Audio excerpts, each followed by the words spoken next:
one among them would be the very, would serve the very purpose of creation, who would be at the summit of everything. And that one is Hazrat Muhammad Mustafa Sallallahu Alaihi Wasallam. It had to be so. I mean, this is not a preference. In a question of large numbers, there has to be one who excels everybody else. So that one is the purpose of creation, because in him is fulfilled all that was the best in that design. This is the meaning of that tradition. This is why, working backwards, everything is under the favor of Hazrat Rasul Kareem Sallallahu Alaihi Wasallam. Although things were born, majority of things, a very great majority of all the creation was before him. Yet he is the benefactor of all that was before him, that preceded him. In this sense, as if you sow a seed for the purpose of getting some fruit, and one particular fruit, in fact, the very best, who is your ideal, when you get that fruit, all that has happened to the tree and the growth has happened before that. But that fruit in a way becomes the benefactor of all that preceded it. The very first seed, and you are looking after it, and the roots after they sprouted, and everything that followed, that falls under the beneficence of that ultimate fruit, which was your purpose of sowing the seed. All the effort, all the trouble you took was for the sake of that fruit. Suppose now, halfway, you come to realize that this tree is going to be barren. Ultimately, it won't bear any fruit. Most likely, you would cut the tree and discard or burn the wood, because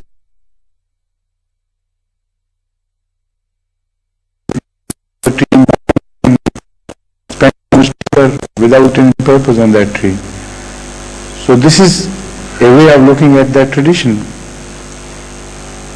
If Hazrat Sallallahu Alaihi Wasallam, the very last thing which was in that design, the very summit of things, the very highest of that purpose of God, was not to be created, all the creation was in vain, useless.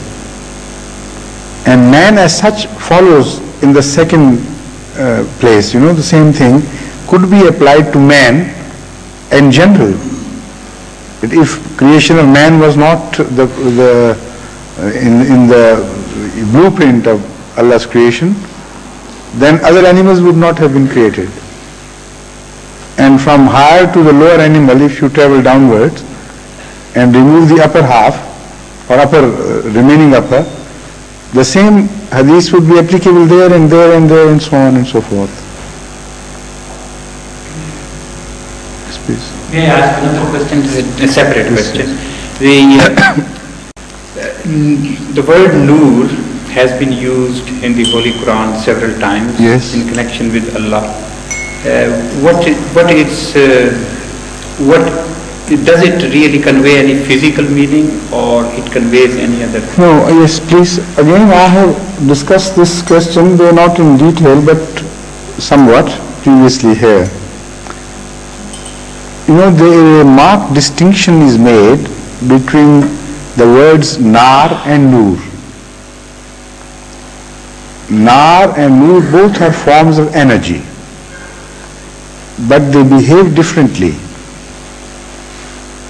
Nar is a form of energy which also travels differently. Its characteristic is quite different, although basically both are forms of energy.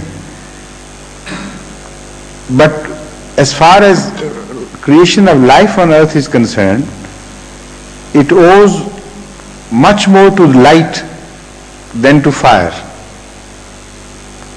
All the fire which is required by man owes to the light of sun, because it was the form of sun's light which was utilized in transforming certain chemicals into organic chemicals, and all that was created here on earth, that was created mainly through the factory of that substance, green substance, what's it called? Chlorophyll. Chlorophyll is the main agent to change inorganic matter into organic matter and to preserve energy of various forms, which is necessary for the maintenance of life itself, which is life, of course, but it serves for the whole largest spectrum of life as the basic unit of production. And the energy it uses is the light of sun, not the heat of sun. Light also carries some heat. That is a different thing.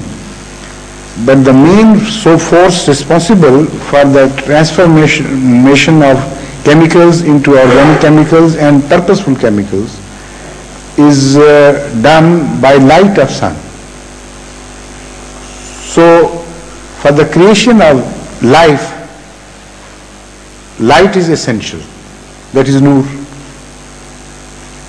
And energy in other forms is also essential, but it can also prove destructive to life. Light itself, in very rare cases, can prove destructive to some life, but not to all life. Very rarely to some sort of preliminary life. But nar, on the other hand, which is fire, it is most often destructive and less often productive. But apart from this, the most interesting thing is that the firepower which you use here on earth, which life has used, also owes to light. You can't conceive of any source of energy on earth which is being utilized by man which does not owe its origin to light of sun. So this is why the word nur is specifically used regarding some attributes of God. They are manifested in the form of nur as life creative source, as a sort of energy which is mild as well as creative, as against fire, which has some destructive elements in it. So this is why in the first episode mentioned in the Holy Quran, this comparison is made. The wet clay is the symbol of production. That production is made through the use of light as a source of energy. On the other hand, Satan is a symbol of firepower, and he claims his superiority over the wet clay by saying that fire, nar, is much more powerful than nur, although the word nur is not used here. But the wet clay is the symbol of growth which is dependent entirely upon nur, not on nar. Nar, on the other hand, would destroy it. So this apparent superiority of fire over light is being discussed there. But Allah tells him that you belong to a lower order. Ultimately, it is the light which is going to win. Ultimately, it is the light which is going to create independent wisdom. A light in itself, which would ultimately be able to lead to the source of light, that is God. So this is why, in the end, in one place, Allah's light, the word light is used with regards to Allah as well as to Hazrat Muhammad Mustafa Sallallahu Alaihi Wasallam in the same verse. And some people are confused how they can separate it. Allahu nuru samawati wal ard, masulu nurihi ka mishkatin. That is the verse I am quoting. It begins by referring to Allah as light and ends up describing Hazrat Muhammad Mustafa Sallallahu Alaihi Wasallam as light. So here the two things meet. Light gave birth to life, and it gave birth to light.